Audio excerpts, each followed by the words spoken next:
Hey y'all, I'm Shayna and I'm back with another review. This is for Love and Marriage Huntsville, Season 7 or 6, Episode 9 or Episode 24.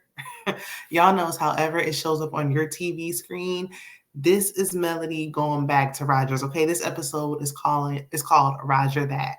So let's go ahead and get into it real quick. If you can do me a solid favor, if you're not yet subscribed, please hit the subscribe button. This is definitely still a growing channel. We got goals we're trying to reach before the new year. So definitely hit that subscribe, watch all the way through, and check out my other content, okay? It's free. So just go ahead on and watch the videos, all right? It won't hurt you at all. Okay, so let's go ahead and jump into it. We start off with non-main cast members who should be main characters, the Fletchers. Like, I'm trying to figure out why Tiffany and Big Lou are in the opening credits. We only see Big Lou. I'm trying to figure out why Kiki is a main cast member and not a supporting cast member. We got more from the Fletchers than anybody else this entire episode. And really this entire season, if we want to talk about it, but okay. So they're on a date. They're dancing at an empty nightclub. And then they get some drinks. Nell tells Chris that Martell was acting out at their home because of Mel's name change when he came over to bring that wine that nobody wants to drink.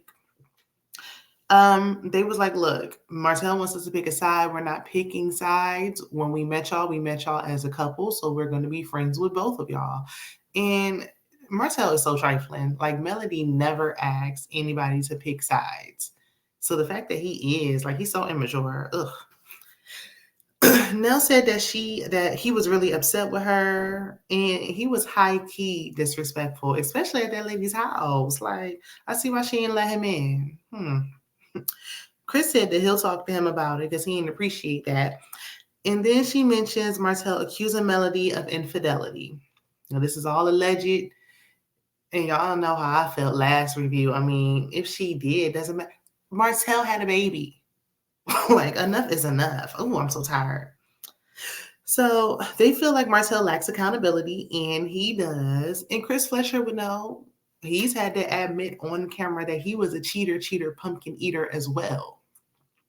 So Miss Nell said after 30 years, she wouldn't change her name. She said, I earned my name, okay? After all these years, the Fletcher name is mine. But see, Chris Fletcher, even though he was a cheater, he doesn't seem like he's a narcissist like Martell.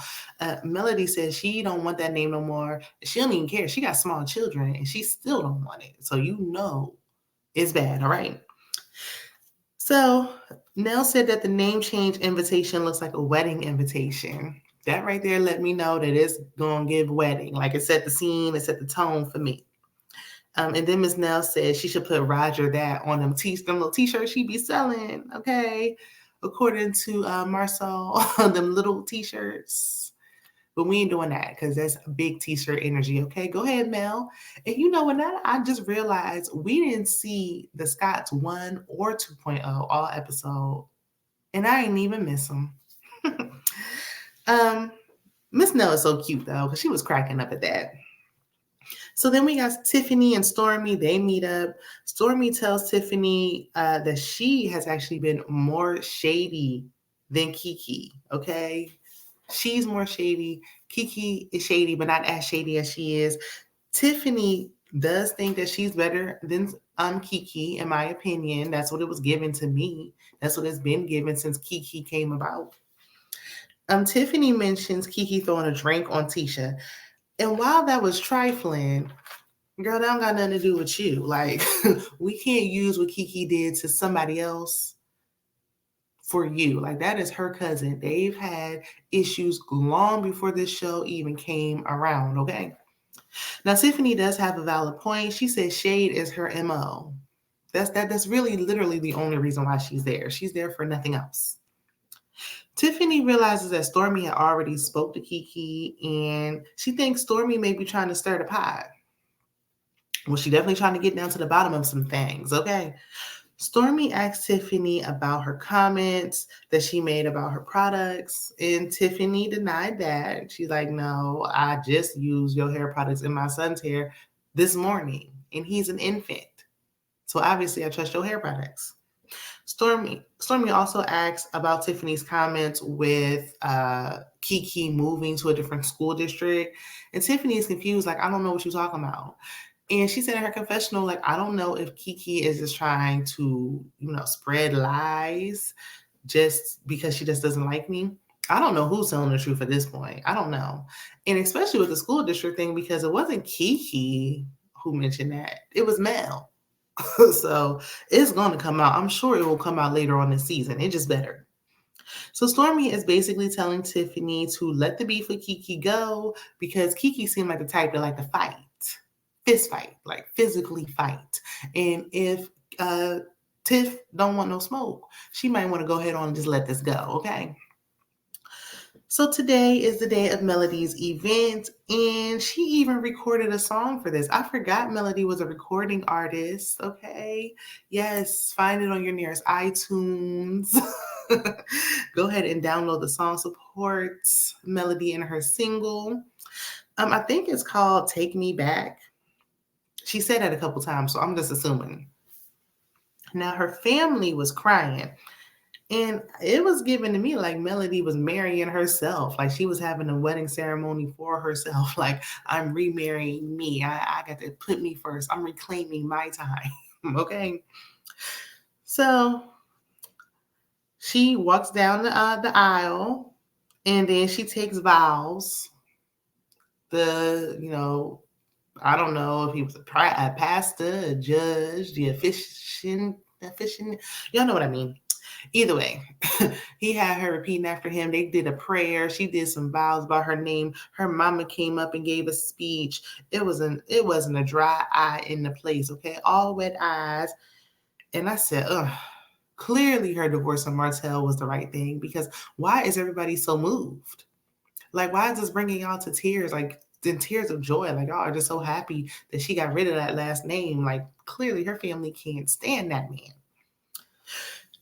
So after the ceremony, we get to the reception. Miss Nell decides to bombard Mel with Martell's mess. Okay. Very inappropriate. Terrible timing. Awful. Clearly, she mentioned this for the show because there was no rhyme or reason for her to bring Martell up at all. Mel said now, because she talked about when Martell was like, I gave her the last name Ho, and she wasn't nothing without me and my last name. And we know that ain't true. His last name means nothing. He can't even get no business or nothing. He can't even find a place to live with his own last name. Okay. He's so raggedy, in my opinion. So Mel said, be clear. I was giving a name before I ever met him. Okay. I was Melody before I ever became a Ho. Was I not? One thing Mel gonna do is talk to these people like they toddlers, okay? She gonna talk to you like you might be a little bit slow, okay? When she talk to you, she gonna talk to, was I not? Okay, Mel. So Miss Nell mentions that the alleged infidelity that Martell claimed happened, but we don't know. He don't got a receipt, a Carfax. Shout out to Erica De Niro, okay? We didn't get no Yelp review or nothing. He just saying stuff. Mel said that he's lying, and she like, but this ain't about him, so let's go eat. Okay, I had enough of this. Period. Melody's friend gave a nice speech, and everyone enjoyed the dinner. Moving on. In the next scene, Stormi has a meeting with Kyle. He's Canvas CMO and COO. I don't know what CMO means. I don't know, honey. It's above my pay grade, okay? Stormi is talking about celebrating Canvas 5-year anniversary. She want to do it big. And you got the space for it, honey. I mean, Stormi has a whole estate, okay? But I really can't focus on what's being discussed because there was a huge picture of Courtney, not a family picture of them with their child. Not a couple picture, not a picture of Canvas beauty products, nothing. Just a picture of of Courtney looking off, staring off into space. Like, it was just weird. Like, why, can we move this out the background? Like, it's distracting. But anyway, so Kyle says that Stormi almost lost everything. And he like, by everything, I mean everything. Like, you almost lost it all, your house included. I said, oh Lord, how bad was it? I'm sure getting on the show helped a lot because I've never heard of Canvas Beauty until the show, but I have tried her products, the serum oil, because of seeing it on the show. And I know a lot of others who have. So Stormi shares that she was on bed rest. We know she had a high risk pregnancy. She was on bed rest during her pregnancy. People were taking advantage of her. He like, we can't help out all your family members. Like, we just can't do it no more. She said her signature was forged. So it was just a lot going on. And I'm just thinking, where was Courtney? I thought Courtney was there from the beginning. He can't, it seemed like he has like nothing to do with the financial aspect. Like, he helps with the warehouse and packaging, but he's her husband. He should know what's going on with the finances so that these little things that are slipping through the cracks shouldn't be happening. If she's on bed rest or something happens to her, we shouldn't be going underwater because, something happened to Stormi when Courtney's there. That we had to hire somebody. I understand having to hire somebody, but Courtney should know what's going on. He's not even in the meeting. So Carl says they don't need any more snakes in the grass. And I'm like, who was the snake? Which family member was it? I do appreciate her honesty with her business. She said it took off really quickly. Like, it was like an overnight success. And then as quickly as it took off, is as quickly as they almost lost it. And I'm glad she was able to save it and that estate. Okay. So, excuse me. The Fletchers have family dinner. Yeah, Tiffany, Big Lou, we can go. We don't need to see y'all or the baby anymore. And I'm sorry, I mean, cute baby, but y'all can go ahead on and go. They have a blended family, but Miss Nell does not like to say it's a blended family. She's like, I feel like the same blended family is for like older children, and they got together when their children were really young. It's still a blended family. Okay, anyway. Shout out, if y'all on Instagram, I have a page dedicated to blended families.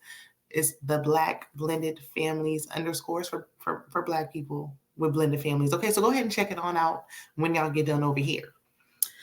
So they said they got together when his daughter was in her son. He had a daughter, she had a son.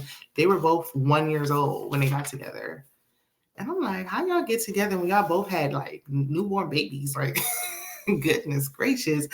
I don't know. I feel like I had to give myself some time, but they did not, and it worked out for the best. They then had 2 children together. So they have 4 children all together. And Miss Nell's niece was over there. She said she helped raise her at one point.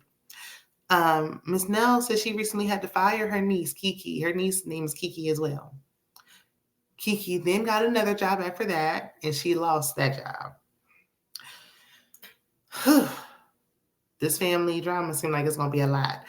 But Kiki said since then, because Miss Nell's like, okay, well, you didn't tell me you lost your job. She's like, I have a job.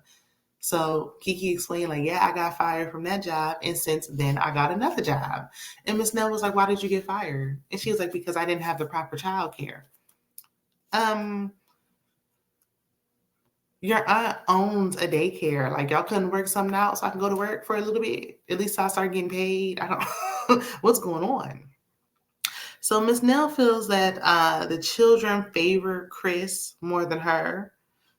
She feel, and her niece was like, you're hard to talk to. Okay, it's not easy to talk to you, and it's looking like, I mean, maybe she's a hothead. So Miss Nell starts snapping on everybody, and I'm like, is she being extra because of the cameras, or does she really have a short fuse, or both? Because she was just starting to cuss everybody out. Like, dang, can we sit down and take a bite of the food first? Goodness, calm down, lady. So, but I will say this, either way, the family seemed like they may be pretty entertaining. Like, maybe they need to get a spinoff with their family drama. So Chris Jr., that's their son together, I believe, he got locked up. So they took his dog. They had to take the dog to the vet. That cost $3,800. Then they had to bail him out, another $3,000. So it cost close to $10,000. Oh, no, was it $3,000? No. When they bailed him out, it was $6,000. Yeah, it was $6,000. Either way, it was almost $10,000 altogether. Y'all know, you do the math. So Miss Nell said that he's not getting that dog back until he pays her back. I will say this, even with grown children, I'll be so glad.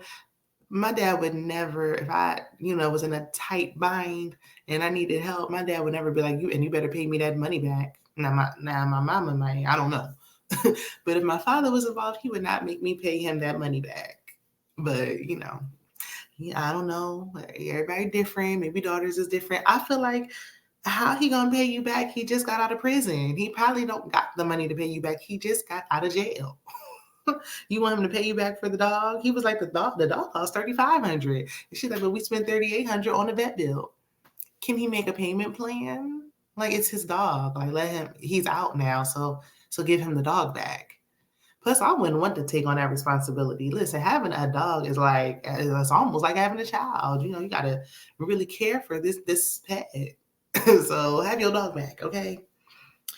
But she's refusing. She want her money back. So he probably like, look, we'll keep the dog then. You gonna keep the dog. If you gonna play like that, then oh well, you ain't getting that money.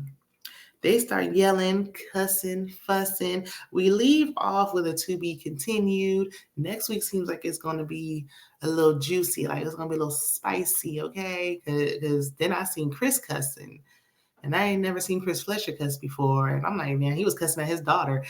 It is getting heated. So I can't wait to see that. Y'all let me know what y'all think of this episode. If I miss anything, drop down in the comments. Check out my other content, and I'll see you in the next one. Bye.